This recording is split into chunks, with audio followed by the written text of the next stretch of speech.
नमस्कार। आज मैं आपको अपने इस वीडियो में बताऊंगा इजराइल के लिए टेस्ट कब तक चलेगा और साथ ही इस टेस्ट की पूरी प्रक्रिया के बारे में भी बताऊंगा। आप लोगों को पहले से पता होना चाहिए कि इस बार के टेस्ट प्रक्रिया को काफ़ी सख्त कर दिया गया है।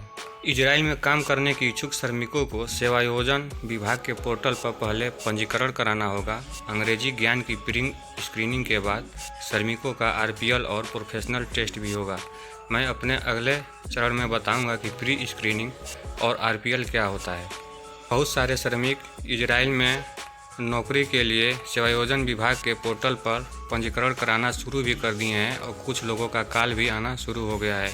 ये कॉल केवल प्री स्क्रीनिंग यानी अंग्रेजी के टेस्ट के लिए आ रहा है। श्रमिकों के अंग्रेजी ज्ञान के मूल्यांकन के प्री स्क्रीनिंग के बाद इस बाधा को पार करने वाले श्रमिकों का आरपीएल यानी रिकॉग्निशन ऑफ प्रायर लर्निंग कराया जाएगा। इसका मतलब अंग्रेजी में पास होने वाले लोगों को ट्रेनिंग दी जाएगी। इस ट्रेनिंग में उनके काम से संबंधित जानकारियाँ दी जाएगी और साथ में अंत में उन्हें एक सर्टिफिकेट भी प्रदान किया जाएगा। इस ट्रेनिंग में उन्हें इजराइल के भाषा, उनके काम से संबंधित जानकारी और औजारों के नाम भी बताए जाएंगे। अंग्रेजी टेस्ट के बाद आरपीएल होगा, ये दूसरी प्रक्रिया होगी। उसके बाद से फाइनल टेस्ट इजराइल की संस्था द्वारा प्रोफेशनल टेस्ट भी लिया जाएगा। इनको पास करने वाले श्रमिक ही इजराइल भेजे जा सकते हैं। सहायक निदेशक यानी सेवायोजन कार्यालय के सूर्यकांत कुमार ने बताया कि इस वर्ष framework, shuttering, carpenter, ceramic tile, iron bending, plastering category के 25 से 45 वर्ष के निर्माण श्रमिकों को इजराइल भेजा जाना है। आपको इस बात को अच्छी तरीके से समझ लेना चाहिए कि 25 से 45 वर्ष तक के उम्र के ही लोग चाहिए।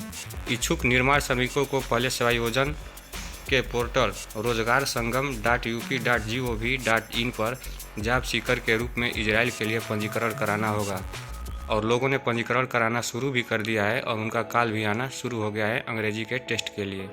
इनके अंग्रेजी के ज्ञान के मूल्यांकन के लिए आईटीआई व सेवायोजन विभाग प्री स्क्रीनिंग करेंगे। सभी टेस्ट में पास श्रमिकों का पुलिस वेरिफिकेशन व मेडिकल होगा।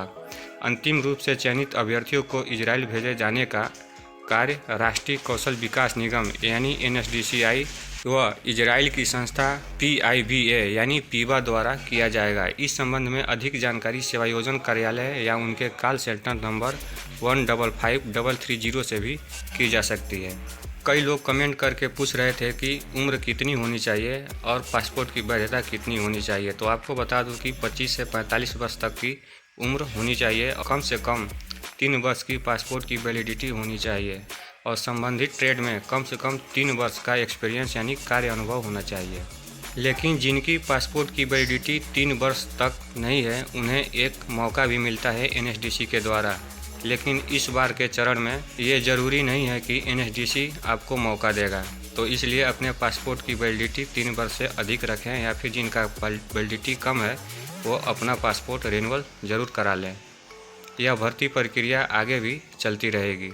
पहले, दूसरे और तीसरे चरण में शामिल होने वाले इजराइल की भर्ती प्रक्रिया में लोगों को इतनी सख्त प्रक्रिया से नहीं गुजरना पड़ा था, लेकिन इस बार इसलिए सख्त कर दिया गया है ताकि कंपनी के लोगों से बेसिक बातचीत कर सकें। उन्हें इशारों में बातचीत करने में दिक्कत होती है और बहुत सारे इंडियन लोगों को तो ट्रांसलेटर यूज करने के लिए भी नहीं आता है, जिससे हिब्रू से हिंदी में ट्रांसलेट कर सकें और हिंदी से हिब्रू में भी ट्रांसलेट कर सकें। अगर हिब्रू नहीं आता है तो इंग्लिश तो थोड़ा बहुत आना ही चाहिए। इस बार की इजराइल की भर्ती प्रक्रिया में पहले चरण में पास यानी अंग्रेजी के टेस्ट और दूसरे चरण में पास यानी आरपीएल में पास वाले लोगों को ये कतई नहीं समझना चाहिए कि उनका फाइनल सिलेक्शन हो गया है।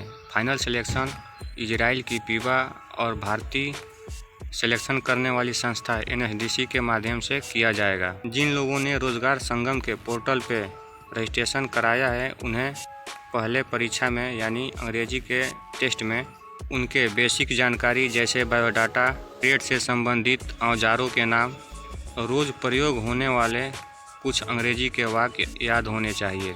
सब मिला जुला करके आपको अंग्रेजी उतना ज़रूर आना चाहिए कि सामने वाला जो बोल रहा है आप समझ सकें और थोड़ी बहुत आप उससे बातें भी कर सकें।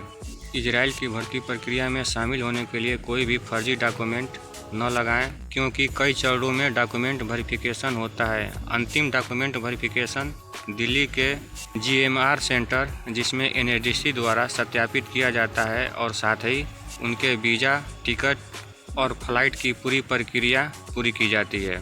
इजराइल में काम करना बेहद आसान है। जो भी कठिनाइयां हैं भर्ती प्रक्रिया की सारी प्रक्रियाओं को पार करने में है। अब आप सोच रहे होंगे कि इजराइल में भर्ती की प्रक्रिया को इतना सख्त क्यों किया गया है, तो आपको ये जान लेना बिल्कुल ज़रूरी है कि पहले, दूसरे और तीसरे चरण के लोग जो यहाँ पे पहुँच चुके हैं, उन लोगों को इंग्लिश बहुत कम आता है या फिर इंग्लिश आता ही नहीं है। इसलिए कंपनी के लोगों को बातचीत करने में काफ़ी दिक्कत हो रही थी। टीबा ने NSDC से कहा है कि उन्हें कम से कम इंग्लिश की बेसिक जानकारी रखने वाले लोगों को यहाँ पे बुलाना चाहिए और उन्हीं लोगों का टेस्ट लेना चाहिए। इस वजह से NSDC ने इजराइल के लिए चयन प्रक्रिया को थोड़ा कठिन कर दिया है।